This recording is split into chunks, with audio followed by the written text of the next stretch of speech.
Switzerland done a great job of frustrating these types of players. I mean, Spain have had 36 touches in Switzerland's box, the most in the first half in this tournament. So you're just saying it's a matter of time? Yeah. Yeah. I mean, 36 touches in the box, you're hoping that probably in the second half that's gonna another 20 more touches. You're hoping at least 4, 5 goals. Okay, well, Jo Curry has seen it all over the past couple of weeks in Switzerland. She's even managed to dodge the sprinklers on the pitch last night, saving Jill Scott. But there's no dodging us tonight, as we can get over to the England team hotel and welcome Jo in now. Jo, hello and welcome. I know you've been around the team from day one in Switzerland, so what's the mood after the game last night?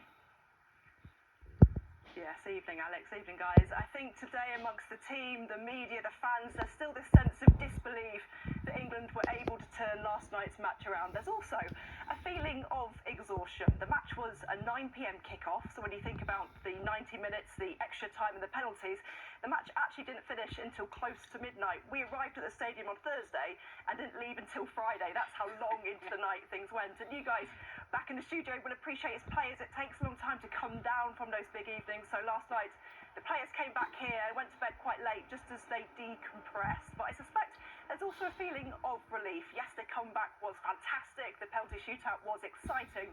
But England will know they were probably a little bit lucky last night. So they will have enjoyed the moment, but they'll now be looking forward to that semi-final and how they can improve. And Jo, what, you were at training today, so is there any updates on maybe some of the injuries?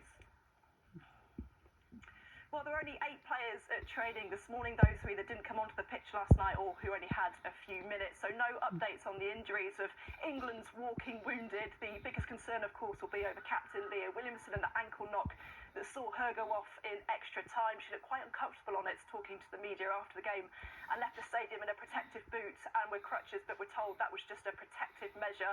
Alex Greenwood, of course, had to have treatment on her shoulder. Lucy Bronze strapped up her own leg to within an inch of its life. And then you've got Lauren James, who had quite a bruising night as well. So I would expect them to have been assessed, get treatment if necessary, and we should get an update on them in the next couple of days. Okay, we look forward to hearing. So what's your next couple of days looking like? Because it looks like from social media, you've been having the time of your life over there.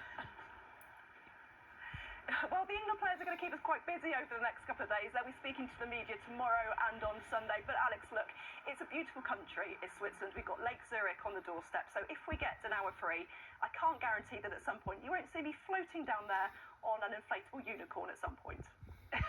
Jo, I'm going to keep following all those updates. We will be speaking to you again soon. Thanks for joining us. I suppose the main question is injury updates. I suppose there's still a doubt on Leah Williamson. And if we're thinking about the performance last night, England did look very vulnerable defensively again. Yeah, they did, and I think that's been, especially in that France game, the opening game, when teams are transitioning, they've got quick players. It has been a bit of a problem for England over these last few games, and I think in terms of injuries, I think you need your captain to start. I think Leah Williamson is the leader. She really, she gets the team to win, and I think when we're saying about not giving up, she is that person that will set that standard. So I think there's defensive problems, but I think there's something that we can fix, especially ahead of Italy in the semi-final. If you think there are going to be any changes, where do you see that happening, Anita? Well, again, it depends on the injuries, but it's a different game. I don't think there'll be massive changes, but you could argue that Chloe Kelly has played herself into starting, into the starting lineup because she's been so impactful. So yeah, it's all going to depend on the loading and the recovery of those players.